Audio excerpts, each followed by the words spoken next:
आपके हैं मगर उसमें आपकी मेहनत सबसे ज्यादा लगेगी। तो बहुत सारे मिथ बने होते हैं सोसाइटी में, बहुत सारे मिथ बने होते हैं सोसाइटी में। कुछ लोग कहते हैं कि यार देखो तुम्हारे 12th में ना 80 परसेंटाइल है, 75 परसेंटाइल है, इसलिए तुम IIT नहीं निकाल सकते। कुछ लोग ये कहते हैं कि यार ऐसा है तुम्हारी मैथ्स थोड़ी वीक है इसलिए तुम IIT नहीं निकाल सकते। कुछ लोग ये कहते हैं कि तुम्हारी केमिस्ट्री थोड़ी वीक है इसलिए तुम IIT नहीं निकाल सकते।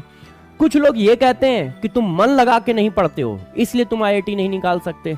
कुछ लोग ये कहते हैं कि IIT बहुत टफ है, इसको निकालने के लिए बहुत पढ़ना पड़ता है। तो देखो बहुत सारी चीजें सोसाइटी में बोली जाती हैं मगर ये ध्यान रखना उनको तोड़ने वाले लोग भी बहुत सारे होते हैं। क्या किसी ने सोचा था कि बिना लड़े भी किसी देश को आजाद किया जा सकता है? किसने करके दिखाया? गांधी जी ने करके दिखाया है। इसी तरह क्या किसी ने सोचा था बिना बोले भी अपनी बातों को एक्सप्रेस किया जा सकता है और लोगों को हंसाया जा सकता है? किसने करके दिखाया? चार्ली चैपलिन ने करके दिखाया। करके दिखाया कि नहीं दिखाया बताइए? है क्या किसी ने सोचा था कि मेरी जेब में 1 रुपए भी ना हो फिर भी आज हम वर्ल्ड के लीडिंग उद्योगपतियों में से एक हो?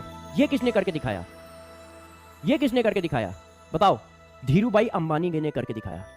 धीरूभाई अंबानी ने करके दिखाया। वो पेट्रोल पंप में पेट्रोल भरते थे और आज मुकेश अंबानी इंडिया तो छोड़ो वर्ल्ड के टॉप 10 रिचेस्ट पर्सनों में से आते हैं। तो ये बात नहीं है। हाँ सॉरी, एक बच्चा कह रहा है बीन, हाँ मिस्टर बीन ने भी करके दिखाया है, बात सही है, मिस्टर बीन भी है।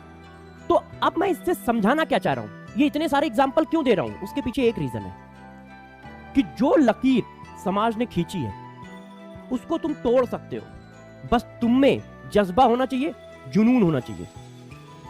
तुम आज से पहले कितने कमजोर थे, कहां वीक थे, कहां स्ट्रांग थे, इससे कोई ज्यादा फर्क नहीं पड़ता है। डिसाइड ये आगे के 6 महीने 8 महीने करेंगे। जो आने वाले 8 महीने हैं ये डिसाइड करेंगे कि तुम कहां जा रहे हो और तुम क्या कर पाओगे। हाँ बहुत सारे और भी बच्चे नाम लिख रहे हैं। एक बच्चा लिखा है रतन टाटा, एक बच्चा लिख रहा है रोनाल्डो, एक बच्चा लिख रहा है अलग सर, एक बच्चा लिख रहा है अब्दुल कलाम, नेताजी। बहुत सही, अरे बहुत सारे एग्जाम्पल है। वही मैं कह रहा हूं ढेरों एग्जाम्पल है, ढेरों एग्जाम्पल है, एक दो नहीं। मगर मैं ये चाह रहा हूं कि अगला एग्जाम्पल आप हो, अगला एग्जाम्पल आप हो। जब मैं अगली साल स्क्रीन पे खड़ा हूं तो मैं आपका नाम ले रहा हूं।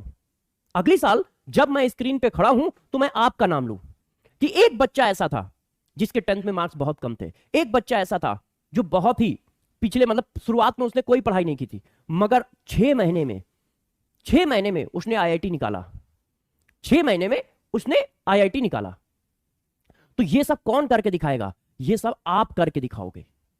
तो मैं बस इतना चाहता हूं कि लोगों के कहने पे ना हो कि यार वो क्या है 9 से प्रिपरेशन कर रहा था इसलिए उसने IIT क्लियर किया है, वो क्या है 6 से प्रिपरेशन कर रहा था इसलिए उसने IIT क्लियर किया है। नहीं नहीं, उसने IIT इसलिए क्लियर किया है क्योंकि उसके 12th में 99.99 परसेंटाइल थे। तो लोगों के कहने पे ना हो, अपनी लकीर खुद खींचो, अपनी लकीर खुद खींचो। तो इसलिए ध्यान रखिएगा, मैं सबसे एक ही बात कह रहा हूं, अगले 6 महीने आपके हैं मगर उसमें आपकी मेहनत सबसे ज्यादा लगेगी, मेहनत सबसे ज्यादा लगेगी। इसलिए विशेष ध्यान रखें, जी जान झोंकनी है, अपना पूरा बेस्ट एफर्ट देना है पूरी जिंदगी में, पूरी जिंदगी में। वो 6 महीने, ये वाले 6 महीने होने चाहिए जिसमें तुम पूरी ताकत के साथ मेहनत करोगे।